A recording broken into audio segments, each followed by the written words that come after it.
Hello students, leverage analysis का lecture number 4 में आप आज देखने वाले मल्टीपल कंपनीज का लेवरेज एनालिसिस किस तरह से किया जाता है। इससे पहले हम लोग ने सिंगल कंपनीज का देखा था। पिछले लेक्चर में हम लोग ने देखा था कि बहुत दो कंपनीज अगर रहेंगे तो दो कंपनीज का किस तरह से किया जाता है। आज हम लोग 3 और 4 कंपनीज का लेवरेज एनालिसिस किस तरह से किया जाएगा ये चेक करने वाले हैं। तो चलो स्टार्ट करते हैं आज का फर्स्ट सम। आपको सम स्क्रीन पे दिखाई देगा। देखो यहाँ पे क्या बोल रहा है, calculate the operating leverage, financial leverage and combined leverage for the following firms। यहाँ पे देखो, यहाँ पे 3 फर्म्स का दिया है N, F और D। प्रोडक्शन दिया है इन यूनिट्स। N का दिया है 17,500, S 6,700 एंड D 31,800। उसके बाद फिक्स्ड कॉस्ट दिया है 4 lakh, 3,50,000 and 2,50,000। Interest on loan 1,25,000, 75,000 and nil. उसके बाद सेलिंग प्राइस पर यूनिट इन्होंने इस बार दिया है। अगर नहीं देते तो हमें किस तरह से सॉल्व करना है ये हमने पिछले लेक्चर में देखा था। देखो यहाँ पे सेलिंग प्राइस दिया है इस सम में। एन का था 85 रुपीज, एस का था 130 रुपीज एंड डी का था 37 रुपीज। और वेरिएबल कॉस्ट पर यूनिट भी यहाँ पे दिया हुआ है 38, 42.50 एंड 12 रुपीज। ओके चलो, तो हम लोग सॉल्व करेंगे।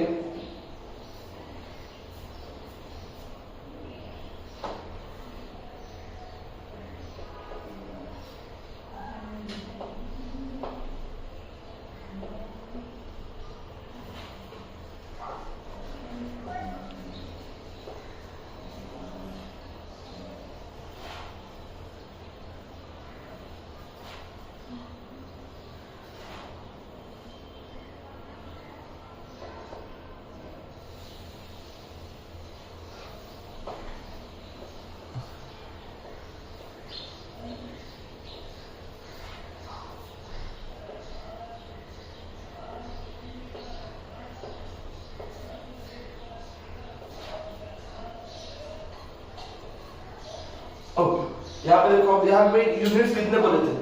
सो एन का बोला था 17,500, मैं यहाँ पे ब्रैकेट में लिख लेता हूँ 17,500। उसके बाद एस का बोला था 6,700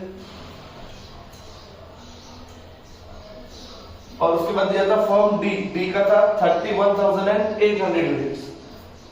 सो ब्रैकेट में लिख लूंगा 31,800 यूनिट्स। चलो, जब हम लोग लेवरेजेस कैलकुलेट करते हैं तो सबसे पहले स्टार्ट हम लोग करते हैं सेल्स से। तो यहाँ पे हम लोग सबसे पहले लिखेंगे सेल्स। ओके, सो एन का था, देखो एन का दिया था 17,500 यूनिट्स और उसका सेलिंग प्राइस पर यूनिट दिया था 85 रुपीज। सो 85 रुपीज से मल्टीप्लाई करेंगे तो आंसर आ रहा है 14,87,500। तो यहाँ पे आंसर आया 14,87,500 रुपीज। उसके बाद एस का टोटल नंबर ऑफ सेल दिया था 6,700 एंड उसका सेलिंग प्राइस दिया था 130 रुपीज। तो इसका कैलकुलेशन करेंगे तो 8,71,000 आ रहा है। उसके बाद डी के यूनिट्स थे 31,800 multiplied by selling price per unit था 37 रुपीज। तो यहाँ पे इसका आंसर आ रहा है 11,76,600। 11,76,600। तो इसमें से हम लोग माइनस करेंगे वेरिएबल कॉस्ट।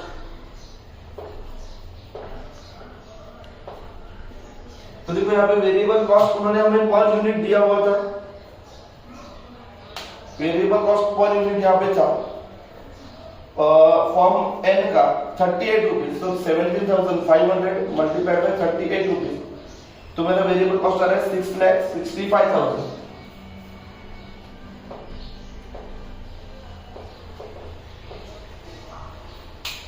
इसको अगर मैं 14,87,500 से अगर मैं माइनस करा तो मेरा आंसर आ रहा है 8,22,500। ये मेरा हो जाएगा कॉन्ट्रीब्यूशन 8,22,500। तो इसी तरह से हमें फॉर्म एस और फॉर्म डी का भी कंट्रीब्यूशन कैलकुलेट करना है। पहले इसका वेरिएबल कॉस्ट फाइंड आउट करते हैं। एस का दिया था 42.50, सो 6,700 मल्टीप्लाइड बाय 42.50 तो यहाँ पे मेरा आंसर आ रहा है 2,84,750।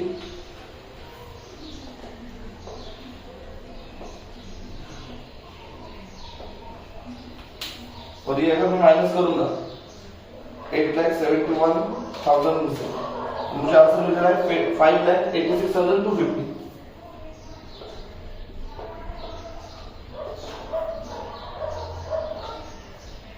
उसके बाद डी का वेरिएबल कॉस्ट पर यूनिट था 12 rupees, so 31,800 multiplied by 12 rupees, मेरा आंसर आ रहा है 3,81,600। सो 3,81,600, इसको मैं माइनस करूंगा 11,76,600 में से, तो मुझे आंसर मिल रहा है 7,95,000।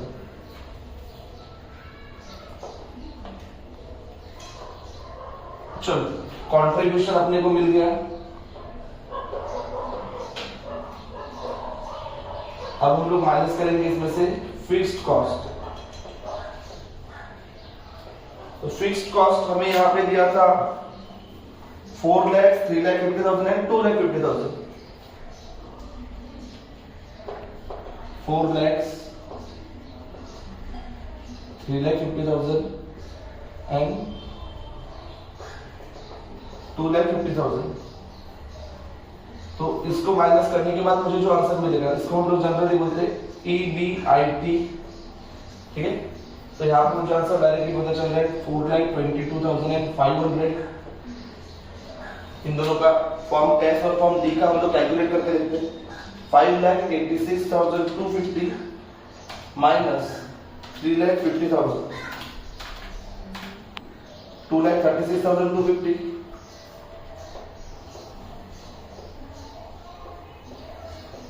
उसके बाद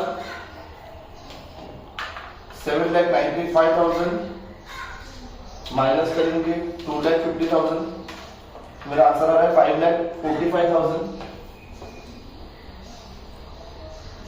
5,45,000, इसमें से मैं माइनस करूंगा इंटरेस्ट। अगर मुझे देखो यहाँ पे क्या दिया उन्होंने, इंटरेस्ट यहाँ पे उन्होंने डायरेक्टली अमाउंट दिए हुए 1,25,000 एंड 75,000।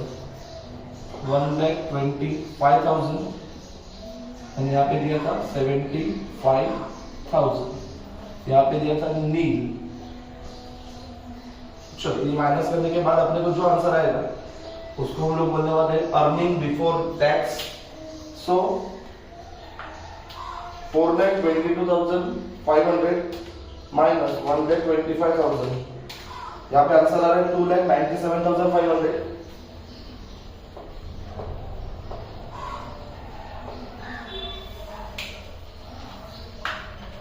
उसके बाद 2,36,250 माइनस 75,000, यहाँ पे आंसर आ रहा है 1,61,250 और यहाँ पे आंसर आएगा 5,45,000। चलो सो अपने को जो डेटा चाहिए था वो पूरा डेटा भी अपने पास अवेलेबल है। अब अपने को सिर्फ लेवरेजेस सॉल्व करना है। तो सबसे पहले ऑपरेटिंग लेवरेज, यहाँ पे फॉर्मूला दिया था कंट्रीब्यूशन अपॉन EBIT। तो चलो यहाँ पे देखेंगे कंट्रीब्यूशन था 8,22,500 अपॉन EBIT था 4,22,500। तो देखो यहाँ पे आंसर कितना है 8,22,500 डिवाइड बाय 4,22,500। तो यहाँ पे मेरा आंसर आ रहा है 1.9467।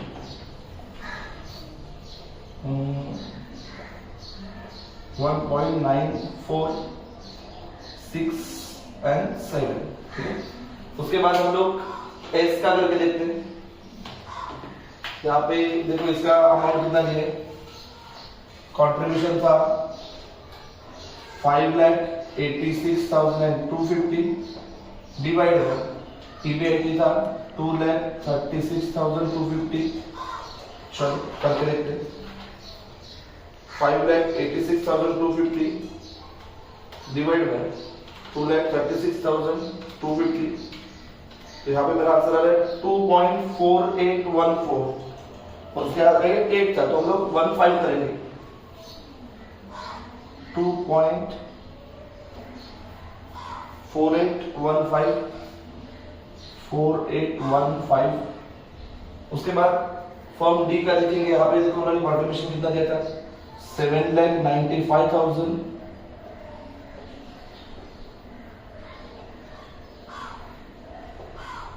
Divide by 5,45,000। चलो देखते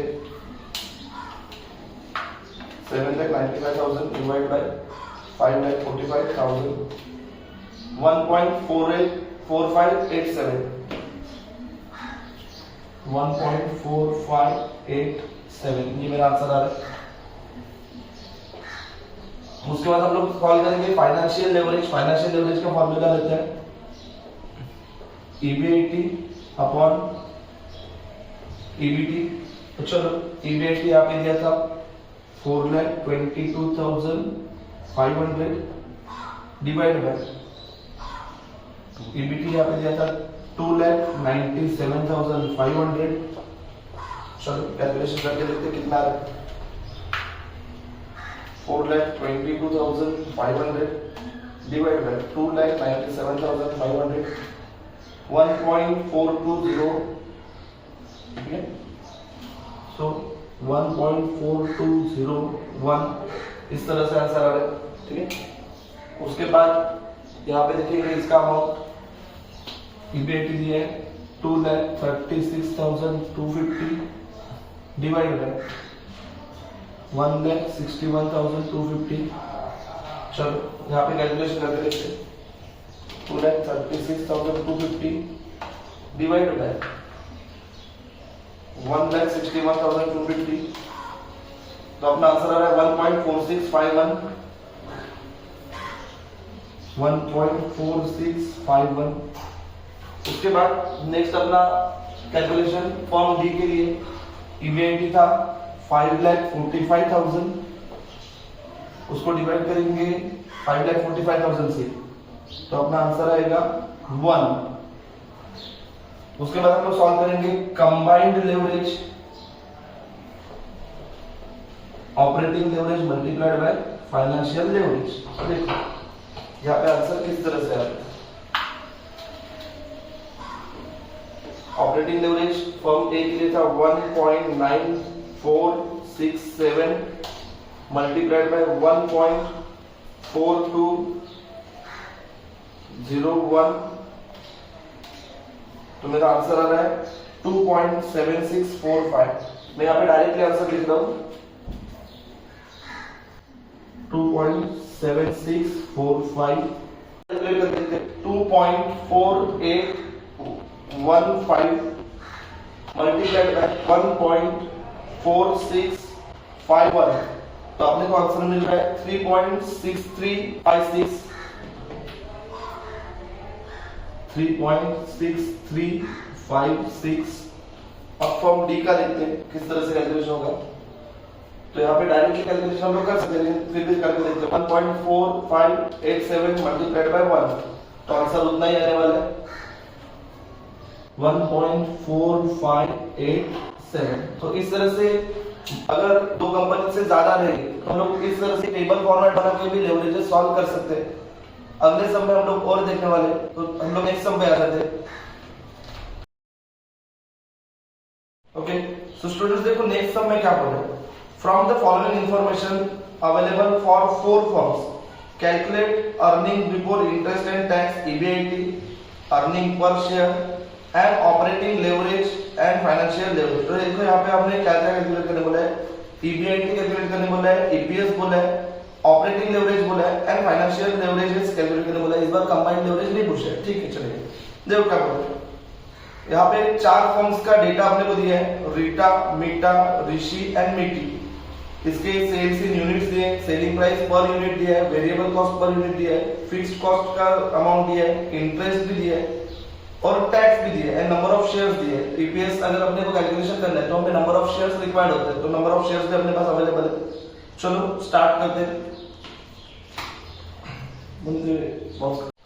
ओके स्टूडेंट्स, तो लेट्स स्टार्ट दिस सम।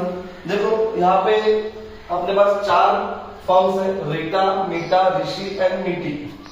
रीटा के नंबर ऑफ यूनिट्स है 20,000, मीटा 25,000, ऋषि 30,000 एंड मीटी 40,000। तो देखो यहाँ पे सेलिंग प्राइस कितना दिया है, पहले सबसे पहले हम लोग सेल्स रिकॉर्ड करके ले लेते हैं। यहाँ पे अपना जो पूरा फॉर्मेट है हम लिख के लेंगे, सेल्स माइनस वेरिएबल कॉस्ट, अपने को मिलेगा कंट्रीब्यूशन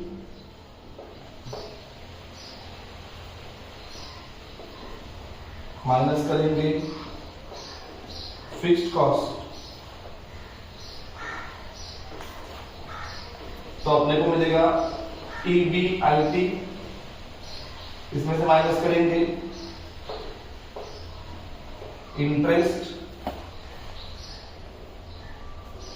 तो फिर अपने को मिलेगा EBT। इस बार हमें कैलकुलेट करना है अर्निंग पर शेयर, तो हमें टैक्स भी माइनस करना पड़ेगा। टैक्स माइनस करने के बाद अपने पास जो अर्निंग बचेगा उसको हम लोग बोलेंगे अर्निंग आफ्टर टैक्स। फिर ये अर्निंग आफ्टर टैक्स, इसको जब हम लोग नंबर ऑफ शेयर से डिवाइड करेंगे तो अपने को EPS मिल जाएगा, तो हम लोग को बाद में कैलकुलेशन करके देखेंगे। तो चलो अपने को जो जो डेटा हमें अवेलेबल है वो हम लोग सॉल्व करके देखते हैं। रीटा नंबर ऑफ यूनिट्स थे 20,000 और सेलिंग प्राइस पर यूनिट था 15 रुपीज, सो टोटल अमाउंट आएगा 3 लाख। सो रीटा का सेल्स था 3 लाख रुपीस का। उसके बाद मीटा 25,000 यूनिट्स और सेलिंग प्राइस था 20 रुपीज, सो टोटल अमाउंट अपना आ रहा है 5 लाख। उसके बाद ऋषि 30,000 यूनिट्स एंड सेलिंग प्राइस था 25 रुपीज, 7,50,000।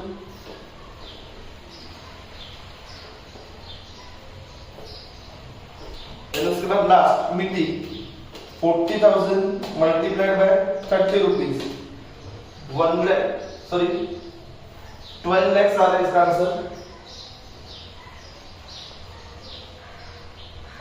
इसके बाद वेरिएबल कॉस्ट, देखो यहाँ पे वेरिएबल कॉस्ट पर यूनिट दिया था 10 रुपीज, सो रीटा का था 20,000 यूनिट्स मल्टीप्लाइड बाय 10 रुपीज, तो आंसर आ रहा है 2 लाख। 3 लाख माइनस 2 लाख, तो यहाँ पे मेरा कंट्रीब्यूशन आ जाएगा 1 लाख। उसके बाद मीटा, देखो मीटा का क्या बोल 25,000 यूनिट्स मल्टीप्लाइड बाय उसका वेरिएबल कॉस्ट पर यूनिट था 15 रुपीज, यहाँ पे आंसर आ रहा है 3,75,000। So 5 lakhs minus 3,75,000, 1,25,000, ये अपना आंसर आ रहा है। उसके बाद ऋषि था 30,000 यूनिट्स और वेरिएबल कॉस्ट पर यूनिट था 20 रुपीज, सो इनका टोटल वेरिएबल कॉस्ट आ रहा था 6 लाख यूनिट्स का, 6 लाख रुपीज का, सॉरी। सो यहाँ पे मेरा कंट्रीब्यूशन आएगा 1,50,000 रुपीज।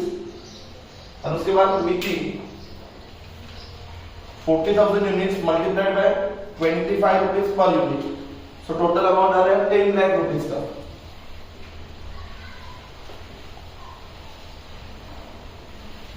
सो यहाँ पे मेरा कंट्रीब्यूशन आ रहा था 2 लाख रुपीज का।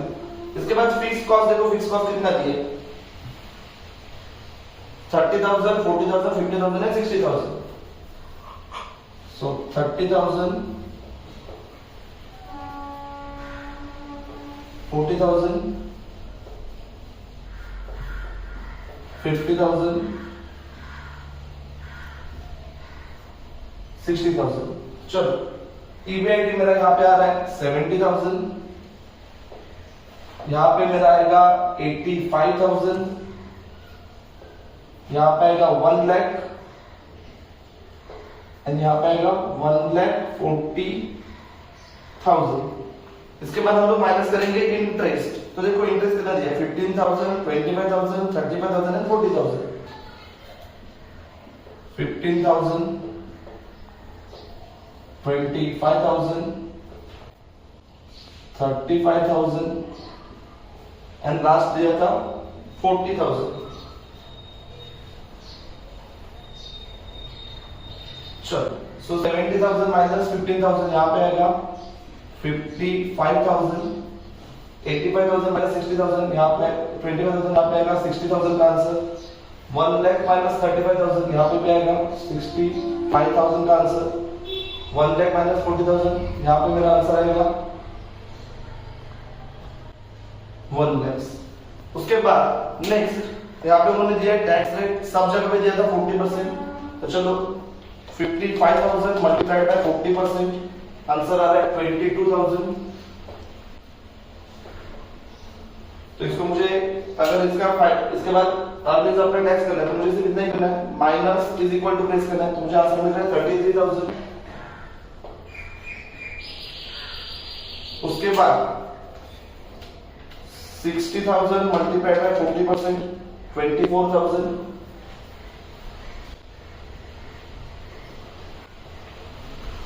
और minus is equal to press करूंगा तो आंसर आ रहा है 36,000। उसके बाद 65,000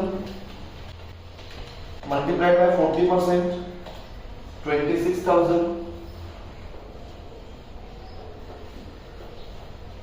इसमें minus is equal to place करूंगा तो आंसर आ रहा है 39,000। उसके बाद 1 लाख इसके ऊपर 40% करेंगे तो सीधा अपना आंसर आ जाएगा 40,000 और माइनस करेंगे तो आंसर आ जाएगा 60,000। चलो स्टूडेंट्स, अब अपने को जो डेटा अवेलेबल करना था वो हम लोग ने कर लिया है।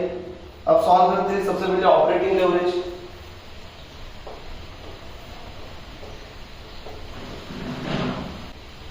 कंट्रीब्यूशन अपॉन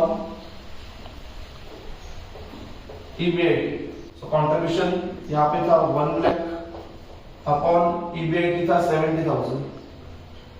तो चलो 1 लाख डिवाइड बाय 70,000, आंसर आ रहा है 1.4285 आ रहा था तो 86 कर सकते हैं। 1.4286 okay.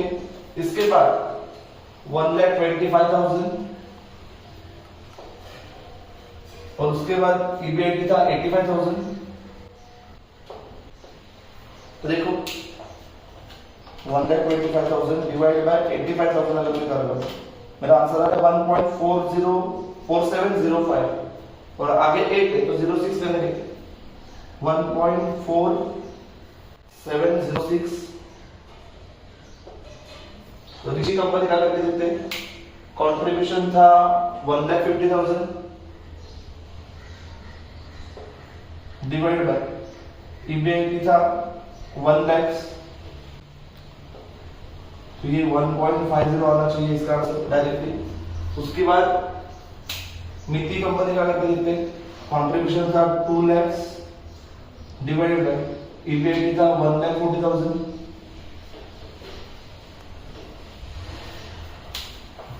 So 2 lakhs divided by 1,40,000, answer आ रहा है 1.42857। तो 86 लेंगे 1.4286। इस तरह से ऑपरेटिंग लेवरेज सॉल्व हो चुका है। अब सॉल्व करेंगे फाइनेंशियल लेवरेज। फाइनेंशियल लेवरेज का फॉर्मूला है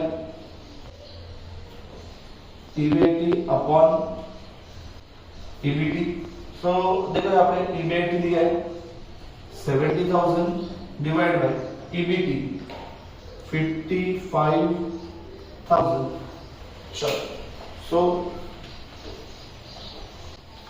70,000 डिवाइड बाय 55,000, आंसर आ रहा है 1.2727।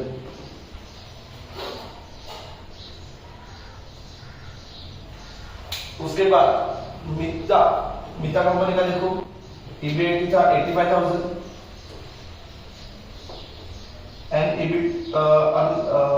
EBT था 60,000। So 85,000 divided by 60,000, मेरा आंसर आ रहा है 1.4666। तो 47 कर सकते हो 1.4167। इस तरह से मेरा आंसर आ रहा है। आप भी कैलकुलेशन करके चेक कर सकते हो। उसके बाद यहाँ पे देखो ईबीआईटी दिया था 1 लाख डिवाइड बाय ईबीटी था 65,000। चलो 1 lakh डिवाइड बाय 65,000 1.53846 तो 85 आ जाएगा 1.5385। उसके बाद यहाँ पे इबेटी दिया था 1,40,000 divide by 1 lakh 1,40,000 divided by 1 lakh 1.40। Okay, so operating average और फाइनेंशियल एवरेज अपना सॉल्व करके हो चुके हैं। इसके बाद हमें सॉल्व करना है अर्निंग पर शेयर। ठीक है, तो देखो ईपीएस का फॉर्मूला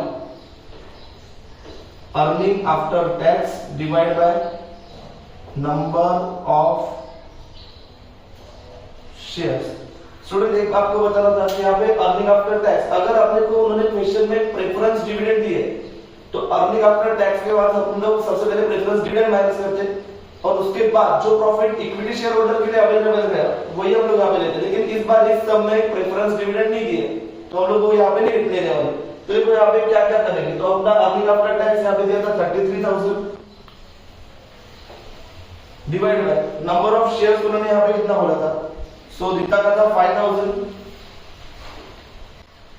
तो चलो 33,000 डिवाइड बाय 5,000 आंसर आ रहा है 6.6। उसके बाद मीता का अर्निंग आफ्टर टैक्स था 36,000 डिवाइड बाय उसके नंबर ऑफ शेयर्स थे 9,000। तो देखो 36,000 डिवाइड बाय 9,000 इसका आंसर आ रहा है 4।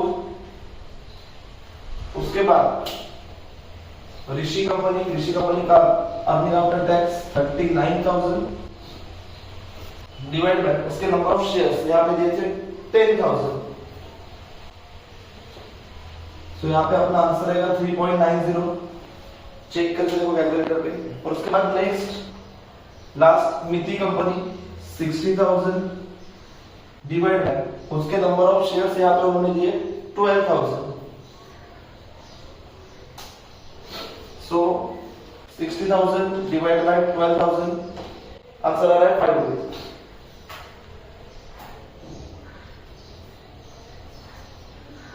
सो स्टूडेंट्स इस तरह से अपना सेकंड सम सॉल्व करके हो चुका है। अगर आपको ये लेक्चर अच्छा लगा तो लाइक जरूर करना और अगर आपको कुछ भी डाउट रहेगा तो कमेंट करके जरूर पूछना। Thank you for watching.